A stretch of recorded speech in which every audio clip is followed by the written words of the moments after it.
The meeting is now recording. Excellent. So please call the order. I'll call the MWPA executive meeting to order. And Alison, please call the roll. Novato Fire District, Present here. County of Marin, Present. City of Mill Valley, Here. Town of Ross, Here. Town of Fairfax. A quorum is present with 4 members. Okay, excellent. Thank you very much. So let's see. Are there any agenda adjustments, please? I'll entertain requests for adjustments in the order. Hearing none. Let's move to item 4, which is time for public expression. So the public's welcome to address this committee at this time on matters that are within our jurisdiction and not on the agenda. And please be advised that the committee is not permitted to discuss or take any action on matters not on the agenda, and comments be no longer than 3 minutes and should be very respectful to the community and all. And I will ask that all, please, including me, silence your cell phones during the meeting and mute your microphone when not reporting out. So if you participating by telephone and wish to provide comments, press *9 and wait until you hear notification that you've been unmuted, and you'll be able to speak for 3 minutes. So public expression, please. I'm looking for any raised hands from our audience members. And there is no public comment. Okay, wonderful. Thanks, everyone. Let's move on to item number 5. This is an update on the environmental compliance process and to discuss next steps. So Executive Officer Mark Brown, please provide us an update on the committee's work on developing a request for proposals for an environmental consultant. So Mark, please. Good morning, everybody, and Happy New Year. We'll see how we proceed through 2021. For the environmental compliance, the ad hoc subcommittee worked very diligently, had a couple of meetings to work through the Remy Moose-Manley memo and draft our follow-up questions. As I mentioned at our last Board of Directors meeting, those questions have been submitted to RMM and they're churning on them now, and we expect to hear their reply relatively soon. So I'm hearing this is a work in progress. It is a work in progress, exactly. Okay, and we expect to get some results here sometime shortly.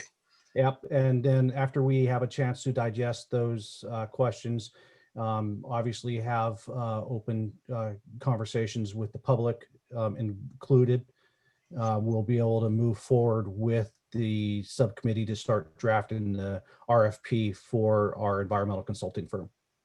Okay, wonderful. Thank you, Mark. So are there any questions from directors about this item? I am seeing none. Let's move to public comment. Alison, is there any public comment on this item, please?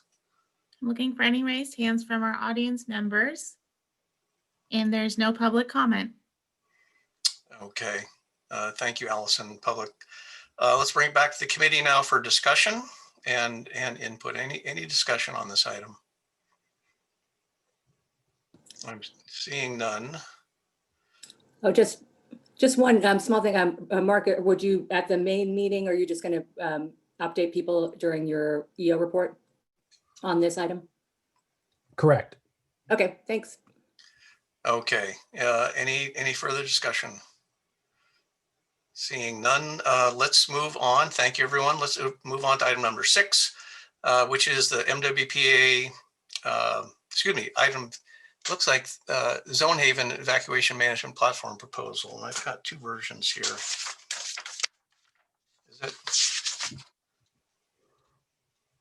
This is, yes, item 5, number 2, 5B, I guess. Zone Haven Evacuation Management Platform proposal. Mark Brown, please. You'll present a staff report to us on this Zone Haven Evacuation Management Platform proposal. Absolutely, and I am fairly excited about this proposal. So if I get a little long-winded about it, my apologies up front, because I really do think this is a huge step for the entire county. especially for the MWPA to be a part of creating the increased safety for all of our constituents within the county, which is one of our number one objectives as the MWPA. And we do need to have effective evacuation tools, and that is a priority. And even when and if we get to this point where we have healthy forests in Marin and we've done the vegetation management projects in and around our communities, we still need an effective evacuation tool. And the recent grand jury report, recent IJ article, and editorial all point to this need. And following up on the IJ and other media, I do think if this proposal is accepted on the 21st, that we need to draft a press release to push out through the media so that we can make sure that the public knows that we are tackling this issue. The Ops Committee, and specifically the Evacuation Ad Hoc Subcommittee within the Ops Committee, really took point on this. However, there was close coordination with the Marin County Fire Chiefs, Marin County Police Chiefs, and the Marin County Office of Emergency Services. They've all been involved in the development of this proposal. They've all sat in on a demonstration of what Zonehaven can do at a joint session, the Marin County Fire Chiefs and Police Chiefs meeting. OES was there as well. And by default, many of our Operations Committee members were there for that presentation. Subsequently, the Marin County Fire Chiefs have voted to support this, as have the police chiefs. So we have all the public safety agencies fully behind this endeavor. And, you know, as we were working through the evacuation study, we realized that much of what we were looking to get out of the evacuation study was already contained in Zonehaven. That is, being a dynamic system. It considers the traffic patterns. It includes fire modeling so that fireground commanders and law enforcement can make lifetime decisions based on the modeling, but also as a training tool and also for preparation. It provides the structure counts within the evacuation zones, the populations, specific addresses.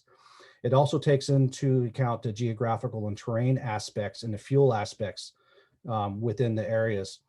It has public facing lifetime maps, and so people can log in and see if their zone is impacted, whether it's in an evacuation order, warning, shelter in place, or maybe no threat at all. And it's going to sync in with the maps that people have been working with, fire clear maps, or the maps that Mill Valley have produced that show that are public facing maps. It's going to sync up with that very well as syncing with our Everbridge notification system. And if we were to build this all from scratch, it would cost us a tremendous amount of money. And we found that Zonehaven already has all of these aspects built into it. That currently they are the only vendor that does this. And they, in the short amount of time they've been around, they've actually created already a very good track record with reviews, good positive reviews from their customers. We are now the only Bay Area county that does not have Zonehaven. And part of that is that we had a system in place that was contemporary at the time it was designed. However, it's a static system and it's not designed to be public facing. It was more designed to be public safety facing. So, and also the fact that the rest of the Bay Area is on Zonehaven, and we always talk about wildfires not knowing boundaries. Having a consistent evacuation system across the Bay Area is important. We tried to create some dynamic natures of our current system, and we struggled and we struck out. We didn't have the technological strength in order to do that. And what's great about Zonehaven, it blends all the public safety entities into one platform very well. And we feel that the MWPA, by its nature, is the appropriate organization to help coordinate this and launch it. Like I said before, it integrates well with our notification systems. They will integrate into our existing MTZ zones and our fire clear maps. And Tiburon and Belvedere, though not part of the MWPA, have been part of these conversations, and they will be implementing Zonehaven as well. So this will be a countywide endeavor, and Zonehaven will invoice Tiburon and Belvedere separately. And the great thing about Zonehaven is it's going to complement and help provide information for the evacuation study. And then when we get the results back from the evacuation study, that information will be allowed to be integrated back into the system and improve the system for us based on those results. We intend to use our first year funding from the evacuation study, the $1 million that we had set aside from the evacuation study, because how much it is in alignment with the evacuation study. Essentially, it's $50,000 for the setup, $95,000 for ongoing, minus the costs from Tiburon and Belvedere, and also a 20% discount for entering into a 3-year agreement. So what that means is $108,750 for the first year. That pays for our portion of the setup and our portion of the first year subscription. The following 2 years will be $71,250 for our subscription. We've discussed this timeline with Zonehaven as far as working through MWPA's procedures for approval. And we feel that we will be able to have Zonehaven up and running by fire season, with time for the agencies to be able to train through that platform and be ready to go. And then the software as a service agreement has been reviewed by our council. Zonehaven has accepted all of our recommendations and changes. However, based on some feedback that we received specifically from Director Kohler, we will follow up on the ability to have an escrow clause that was recommended should Zonehaven collapse as a business, that we have some means of having that software still available to us, and also look at any appropriate levels of insurance that we would need Zonehaven to have, and IT securities to make sure that people can't hack into the system. And I believe I've covered most of the questions that I received from the members of the board that were emailed me, but if I haven't, please raise that question, and I'm open to any questions now. You're muted. Any questions from the committee? Thank you, Mark. I have one. I'm sorry, since I'm not on video, you can't see me. Okay. I have a couple of questions, Bruce. Yes. Okay. Yeah, Mark, thank you. I did send you questions and you did cover most of it. A few questions. One is this kind of, I used to work in software. This kind of system is great, but it's definitely garbage in, garbage out. And it's really important that the data that goes in is good data. And there are many different kinds of data that this system is going to be using. There's this sort of GIS map data, and then there's all this stuff about traffic. Mark, can you share what you shared with me about where the sources of data are going to come from? Yes, and thank you for that follow-up question. I did intend that to be part of my report. Thank you. We have been working side by side with the Transportation Authority of Marin as we work through the request for proposals and work through the agreement with Zonehaven. And the TAM has a great system and database of traffic for Marin, and they have access to a supercomputer for modeling of that traffic. And that's one of the primary areas that we anticipate to get our traffic data from. And also Zonehaven, through their other projects, have access to many traffic databases, but quite frankly, we're excited about partnering with TAM on this project. Okay, thank you. And then if you could also tell us about, I know San Mateo had a very successful implementation, and they also had it well integrated with Everbridge, which is the system we use for alerts and notifications. Could you share any information you have about how San Mateo used the combination to do the rolling evacuations they just did recently? Absolutely. And that also touches on a question that Director McMillan had, and that is, will Zonehaven be available during an emergency to help support our activities? And yes, every emergency that any of the Zonehaven customers have been participating in, for lack of a better word, Zonehaven has been side by side with the emergency personnel, specifically in the Office of Emergency Services, and doing live time work with them. And they have created a seamless method for the integration into Everbridge. The details, I'm not 100% sure how those details worked out, but I can say that, and I have spoken to CAL FIRE representatives from San Mateo, and they are very pleased with the integration that they had for the public notification systems. I believe, my understanding was that they were able to send out alerts from Everbridge that had the Zone Haven maps links in them, and that was seamless. So that was that's all I wanted to Yep, call it. and that's 100% true. And what the public has really appreciated is the ability to see those maps and see which zones are currently lifetime accurate, to the second, right? Of what areas are under an order, warning, shelter in place, or being repopulated. And I think that's excellent. I do have some, concerns about there being lags and people making decisions based on that, but I think we'll work that out. And I was happy to hear you said that there's going to be, that all of those different groups are OES, law enforcement, and everybody was involved in the decision. Is MWPA going to own the administration and the implementation of this, or is this something that we would eventually hand off to OES? Because that really does seem like a better home for it. That's a good question, and not something we we haven't crossed that bridge yet. However, based on the JPA language and the tax ordinance language, I do believe it is appropriate for the MWPA to continue funding it, perhaps, but have a partnership with OES for the administration. Yeah, maybe our supervisor can help us out with that. Yeah. Okay. Thank you, Dennis. And then my last question is, you mentioned that when the evacuation study committee was looking at this, a lot of it was the work they wanted to do was contained within Zone Haven, but there is a lot more than that the evacuation study is going to do. So I just wanted to, if you could just clarify that, like, this is not like we're going to implement Zone Haven and we're all good and we don't need to do any further work. Right. Correct.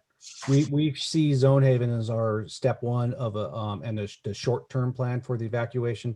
The medium-term plan for evacuation is the evacuation study, which is going to create a strategic priority rating system.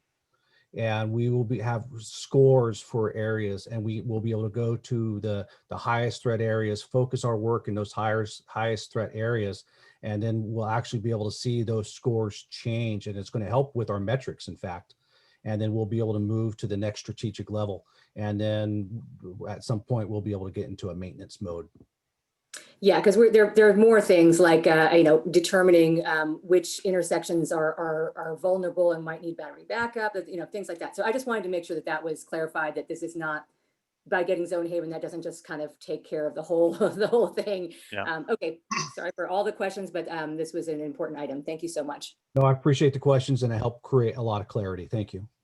Thanks very much. Any other questions? So Dennis Berdoni, please. And yeah, thank you, Bruce.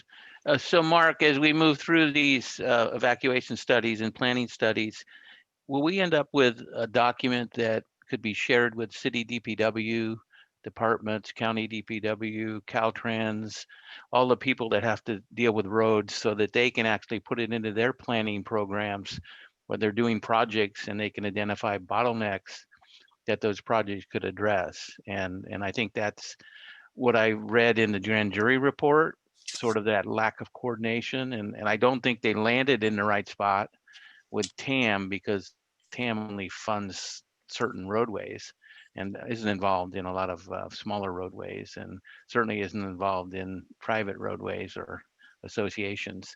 Anyway, so I just wondered, ultimately, will we be moving to that kind of a document where we could provide valuable information to people who actually are doing projects, so that those bottlenecks and things can be identified and built into those projects? Excellent question, and it dovetails into a meeting that I had yesterday where, in anticipation of the approval for the Zone Haven project, we were identifying the agencies that we needed to have involved in the kickoff meeting, and Public Works and Caltrans are two of the key agencies that we intend to include. And additionally, as the committee and the board probably remembers, is that the County of Marin tried for a Caltrans grant to help supplement the evacuation study last year. It was denied. However, we do know why it was denied, and we are working closely with County DPW for the redrafting of that grant proposal, which is due February 12th, I believe. And so once more, that's how we plan to integrate into Public Works, Caltrans, and the transportation agencies. However, we're moving forward with the assumption that the grant doesn't get approved. So we continue to move forward. And then if the grant gets approved, we'll adjust. Thank you. Director McMillan, please. Yeah, thank you, Bruce. Mark, I asked some of these questions via email, so I don't mean to be redundant, but I'm just wondering how this interacts with Alert Marin. Alert Marin is the name that we give Everbridge. So Everbridge is our notification software that's behind the specific name of Alert Marin. So it is a seamless integration. That's one of the strengths of Zonehaven, is that they're not just linked with Everbridge, but they're also a link to the other alerting systems, including wireless emergency alerts, so on and so forth. So yeah, it'll integrate seamlessly with Alert Marin. Thank you. Great. And then I just have some comments about the staff report that can't really be characterized as questions. So I guess I need to wait. Okay. Okay. Thank you, McMillan. Any other questions from the committee? Let's move to public comment, please. This is a very timely subject, Mark. Really great report, and I think this is just wonderful that we're doing this, and it sounds very comprehensive to me. A lot of work ahead. So Alison, do we have any public comments here? Our first public comment will come from Larry Minikes. Okay, welcome, Larry. Good morning, all, to a new day, you might say, here, to say the least, and to get on subject here.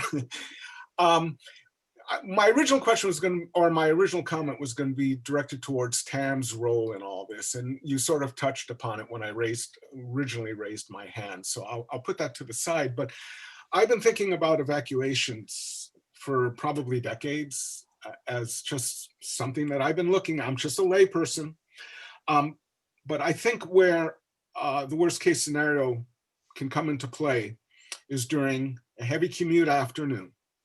Traffic is locked up and we have a fire, and we're trying to get people out on the arteries, and they get to 101 and everything comes to a stop. And I think it's very important that we have some plan with Caltrans to shut down traffic coming from the Golden Gate Bridge and from the Richmond Bridge and coming south from 37, so that we can efficiently move people out and away from danger as quickly as possible. And to me, that's the major concern. How are we going to clear those arteries? And I want to bring it up at this point. So with that, I thank you. And I also commented today on the IJ editorial, stating that it appears that both the grand jury and the editorial board missed the point that it is really the police departments that are responsible for traffic. So if Fairfax starts a fire starts outside of Fairfax, somehow here in San Rafael, what we have to be able to do is take those lights on 2nd Street, shut them off, and just move people as quickly as possible, including at the hub. So it's really going to be the police that are going to have to play a major role in all of this as well. Thank you so much for allowing me to comment. Thank you for your comments, Larry. Alison, is there any other members of the public? I'm looking for any further raised hands. And it looks like we have a public comment from the same commenter. Would that be acceptable for you? Another comment? Oh, Yes, no, the hand disappeared. I apologize. Sorry. All right, there's no further public comment. No further public comment. Okay, thank you so much. Well, let's bring this back to the committee then for further discussion and further input. Julie McMillan, please. Mark, I've discussed a lot of these with you already, so I won't go over them, but I think it's really important, especially as we're moving to action minutes only, to have a lot of the background information included in the staff report. And I recognize that people think that sometimes maybe our staff reports are too long, but I think it's very important to have included in there the success that Zonehaven has already had in other jurisdictions. The fact that there's really no other vendor available, the fact that we are unable to do this ourselves. And then also, Mark, I thought that the information that you provided in your oral comments just now about everyone working together, OES, the fire, the police, that's really valuable information that lends this proposal so much more credibility. And it makes it, to me, be a no-brainer. So I think if you could add some, maybe just some quick bullet points to the background section, that would be really helpful. Thank you very much. And this is one of the reasons why I appreciate the executive committee and the flow that we've gotten into. You guys have really helped me add value to our board of directors meeting coming up. And so definitely I will add those items to that staff report. And maybe one other thing, based on Dennis's question about, and Sashi's also about the overall timeline and where this fits with the evacuation study, it might be helpful to have a little explanation about how this integrates and what our overall timeline is, just so that it can be, anticipate all the questions, diffuse all the questions, especially if this is going to be on the consent agenda for a regular board meeting. Absolutely. Great, thank you. Thank you very much. Excellent suggestions, Julie. Thank you so much. And Sashi does have her virtual hand up. Okay, good, excellent. So Sashi McEntee, please. First of all, I just want to very firmly second everything Julie just said. I think that is a great idea to make sure that all that background is in there. So thanks for bringing that up, Julie. And then I just wanted to address the public comment concerns about evacuation. And by the way, Larry, happy to talk in depth about evacuation anytime you want. But I think we're going to just, as part of our work here, there's going to need to be significant amount of community education around what does evacuation mean. Right. I think that we've had this conversation a lot in the city about, people think of, well, I'm just going to, evacuate. That means I need to get on 101. It is unlikely that that's what's going to happen. First off, you're going to need to just get out of harm's way, and be led to a community refuge area, or and there are many different scenarios here. So I guess my point is that I want to make sure that our awareness is around that is the community education around what evacuation means, what this information will do, how people should take that in.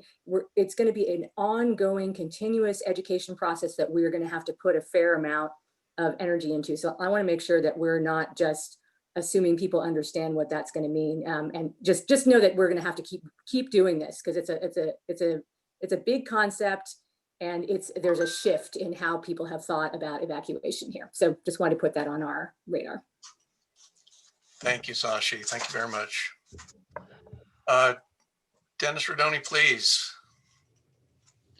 Yeah, thank you again, Bruce. Yeah, I'm just really happy to see this coming forth and really supportive of it.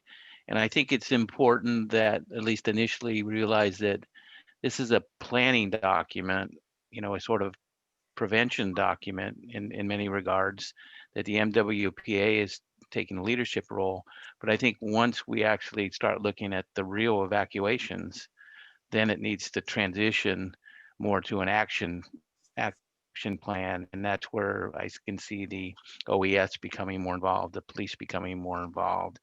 But as part of the planning effort, I think it's really key is to get the information out so that all of our road people can start putting those into their 5-year plan for bottlenecks and things when they're going to do improvements, they're going to do paving, bicycle paths, whatever they're doing, that they at least have this in their scope so that they can actually start addressing some of the issues. Because I think that's what we're going to find. Getting to 101 will probably be some of the challenges. I think some of the things that Larry mentioned, there's a lot of things that law enforcement can do, including just stop the traffic going south and put all the lanes going north, for example, if they need to. So, but I mean, that's kind of the action plan where we're in the planning stages now, I think, and trying to identify, the prevention side. And I think it's important that initially we keep focused on that. And I'm glad to see this going forward. So thank you. Thank you, Dennis. Really wonderful comments and suggestions. Any further discussion? Hearing none. So Mark, sounds like you've, Julie, please, Julie McMillan. I'm sorry, Mark, who will be drafting the press release? And do you need help with that? I had anticipated drafting it, but with reaching out to people that can help me with it, absolutely. Okay, I'm happy to help if I can be of service. Perfect. As am I, Mark. Perfect. I'd like to talk about the integration with the evacuation study, MWPA, the funding, the work plan that we have, the ability to prioritize strategically and invest strategically. So I'll help also. Absolutely. Great. Thank you. Wonderful. Well, great comments. So Mark, it sounds you've got a lot of input here. It looks like you've got some work products here, some clarification, process and timeline, roles and responsibilities. And it sounds like you're clear then on your further tasks. I am. Excellent. Oh, this has been a wonderful discussion. Thank you so much, everyone. And thanks you for the public comment. Thank you, Larry. Let's move on to item number 6. This is the MWPA board retreat planning. And again, Mark Brown, please present the staff report on this upcoming board retreat. Absolutely. As I believe the staff report says, the ad hoc subcommittee for the remote retreat consisted of President Goins, Director Paulson, Director McEntee, and Director Kimball. And then as staff, we have myself, Gene Bonander, who we all know, and Bill Keene has been brought on board. And then part of the proposal is to bring CBI, which is the Consensus Building Institute, on board. And we met with them on Monday. And I have to tell you, I'm very excited with what CBI can bring to us. I feel the planning is going very well. There are some ongoing tweaks that we have been making to the agenda, minor in nature and mostly surrounding the time allocations that we've given each of the sections, so that we can make sure that we are focusing the right amount of time on the right topic. And we do anticipate this to be most likely 3 sessions in order to get all of the content that we need to get done.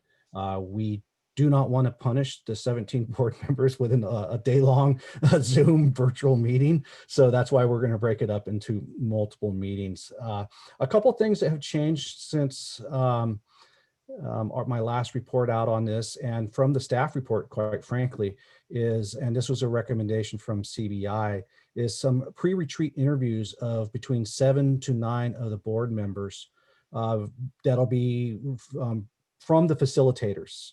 Not from me, but from the facilitators, to make sure that we have the correct scope and content for the retreat. Another bonus item for you all is that we'll be asking each of the board members to interview another board member prior to the retreat, in order to, so that board member can introduce the person they interviewed prior to the retreat. This does a couple things. It helps get you guys getting together and talking to each other. And it'll also allow for introductions of any members that we may have that can't attend the retreat. My intent is to push out the pre-retreat packet today with a little bit of homework assignments in there for the board members. And I know that all your time is tight. And so if, rather than having a boilerplate prioritization of what to tackle in that pre-retreat packet, I think each board member is different. And if they contact me, I can help tailor a prioritization schedule based on the individual board members. Very excited about the team that we've developed. And again, I think CBI is going to be a huge value added. They, the work that I've seen from them, they are one of the leading in this industry. And they have considerable experience already in facilitating in the remote environment.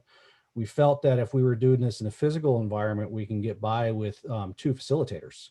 However, in the remote environment and looking at 4 breakouts based on the numbers of our board and our chairs and vice chairs for operations and advisory technical, we feel that we need 4 breakouts with a facilitator per breakout, and then someone in the background managing the technology so that we can have the 4 breakouts. And so when you look at the staff report and the spreadsheet, the costs at first came across, looking to me, I felt like it was high. But when I started looking at the details that go into it and what it's going to take, and we really need to get this right. We are just a new organization. We are a new organization that is actually functioning now. So the importance of getting it right out of the chute, I think, is high. And in fact, we did get as I mentioned in the staff report, the spreadsheet was an estimate for the CBI costs. I did get their final proposal last night, and we missed the cost by $390 for CBI. They ended up being $390 higher than what we had put in the spreadsheet. However, CBI's costs are do not exceed, and I would not be surprised if we do not reach that overall costs. And that's covers my notes, and so I'm open for any questions from you all. Excellent. Julie McMillan, please. Thank you. I think it sounds great to have people interview each other and develop some kind of a bond. I'm just wondering if there was any consideration given to flipping the section 1 board member introduction initial exercise with the wildfire science education, because it strikes me that people may change their priorities based on a common understanding of the science. Let me present that to the ad hoc subcommittee. Okay. And then I was also thinking it may make sense to have people tell people what their unique skills are before they say what their longer term goals are for the agency, so that would lend credibility to what their goals are based on their prior experience. And I'll go ahead, Mark. We actually already did that. That was a great comment. did? We liked that comment so much, we already did it. Cool. Okay, that's great. And then the other thing I was thinking was, have you given any consideration, see, I'm phrasing it as a question.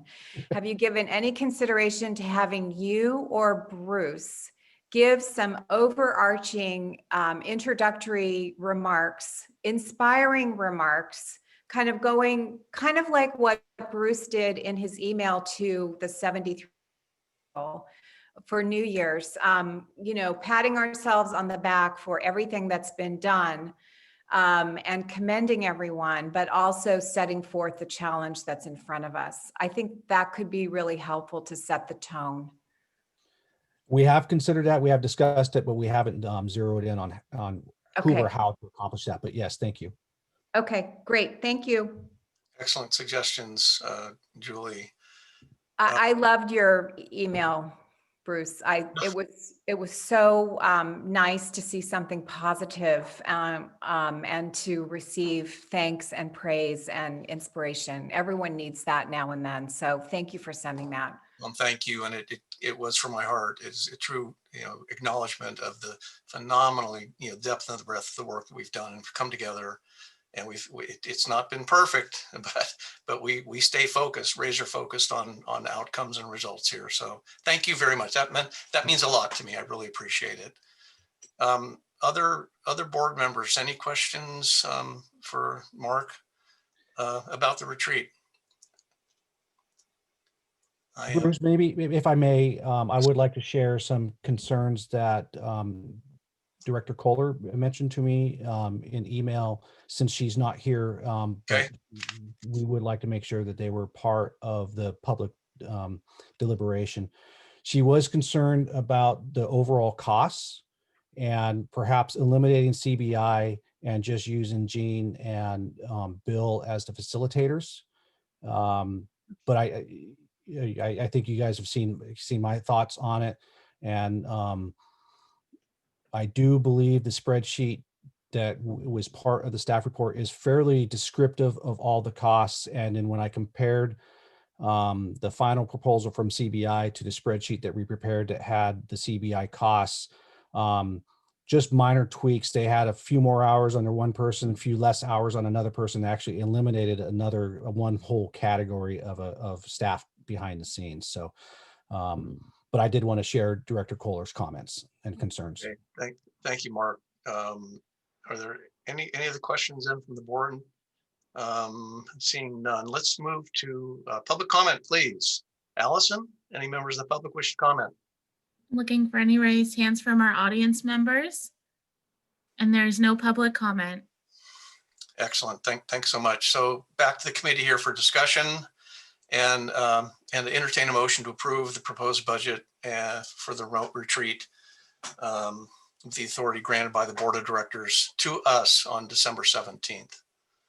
Any further discussion? We have a motion. I'll make a motion. Director McMillan, motion to approve. Yes. Second. Director McEntee, second. We have motion a second.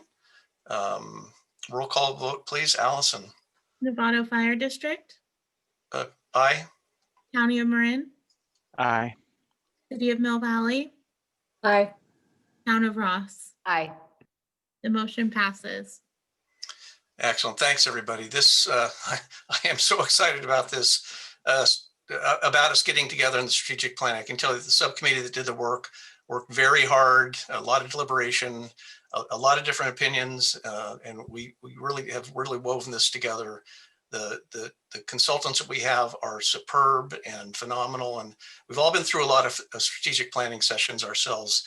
This being virtual, I think we threaded the needle on this one. This is going to be excellent. So I'm really excited about it. Let's move on to item number 7, please. Executive Officer Brown, present this item. This is the regular board meeting agenda planning for January 21st. And I want it noted that there is a correction on the agenda that Mark confused me. I thought Mark, you want to help us with the correction first before we start? The draft agenda still shows a 3 o'clock start time. So and then I've sent the date to hold for the staff retreat or the board retreat / board meeting to be from 10 to 2. So I had confused Bruce to thinking that we were having the retreat followed by the board meeting. The intent is that the board meeting, which will start at 10, we'll go through our regular business items. Yeah. And then we'll go to, that includes public comment. And then we'll go to the staff retreat or the board retreat. And then once the board retreat is done, we will have public comment for the board retreat, since this will be a publicly viewed retreat. So my apologies for that timestamp. Also, it is important to note, I think, that we will not be using the standard board of directors Zoom link. There will be a separate Zoom link because we will be on CBI's Zoom platform rather than our own Zoom platform. So my apologies for that confusion. And as you can see, that is by far our most lengthy consent calendar we've had yet. Most of it due to minutes.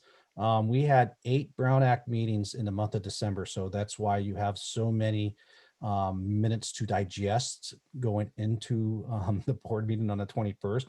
We also have the seat for the executive committee and the finance committee that needs to be acknowledged. The process is for the board president to appoint based on the guidelines and stipulations for each committee that are in the bylaws, and then the board to acknowledge that. We also had, much to all of our chagrin, but we're happy for Christy Neal. She retired from the County of Marin, and so we have to appoint a new member to the advisory technical committee. And then pursuant to Director McMillan's comments on the Zone Haven proposal being on consent, my intention is to build up the staff report so that there are absolutely positively no questions, number one. Number two, I'll make a recommendation to each of the board members to watch the deliberations of the executive committee video so that they could see my verbal report on that. And I will also include a video that Zone Haven has that talks about how Zone Haven works, how it integrates, and we'll discuss how Zone Haven is built so that the entire package is completely visible for everybody. And my apologies, but there was a couple things that did come through after I was able to publish that draft agenda item or draft agenda that I think are going to need to be included in our consent calendar. One of them is the low-income senior tax levels. HUD will not be releasing those numbers until April.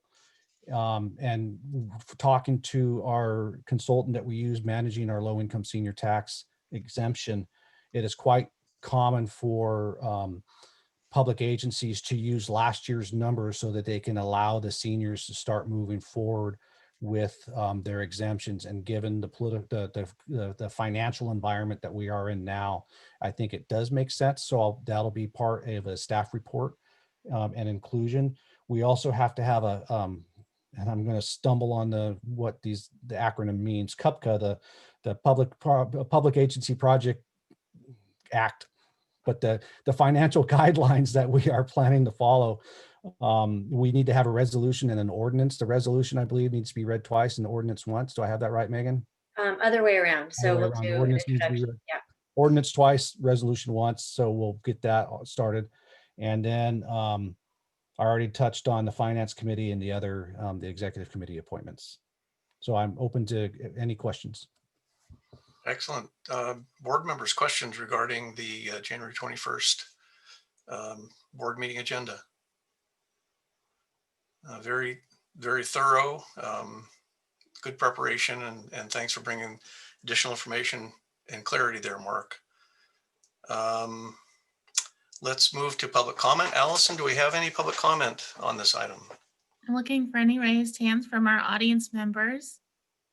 And there's no public comment. Thank you, Alison. Back to the committee again. Any further discussion? I'm seeing none. Thank you. Excellent job. This can be an exciting January 21st. All in. So let's move to item 8. Does staff have any informational items that they'd like to share? You've been chock full of information so far. So wonderful. Let's move on to item 9. Are there any requests for agenda items from committee members, future agenda items? Okay, I have a suggestion. I just in all the interactions I've had here, the various committees, I think it might be timely for us to discuss Brown Act training for New Citizen Oversight Committee. We've got the ATC, the Executive Committee, Finance Committee, and all. And many of us have been trained, and it's become clear that some folks, particularly some of the newest folks, have not received, and they've sought that on their own. I think it's important that we discuss sponsoring Brown Act training for those, and I'd like it to be considered as an invitation to any and all comers to participate. And I'm not talking about anything extensive, but I think it's important and timely. I just think we want to make sure we're on the right track. So that's my suggested agenda item for our next executive committee meeting. I think that's a great idea. Thank you. Any other items? Gosh, seeing none. Really great meeting, very productive. Let's move to adjournment. It is 10:51. Thanks all for your participation. Thank you, Mark Brown, for all your preparation. So everyone, Thank you. go forward and have a great day. Bye. Thanks, everybody. Have a good Bye. day. Happy New Year. You as well. Clear. Good job, Mark.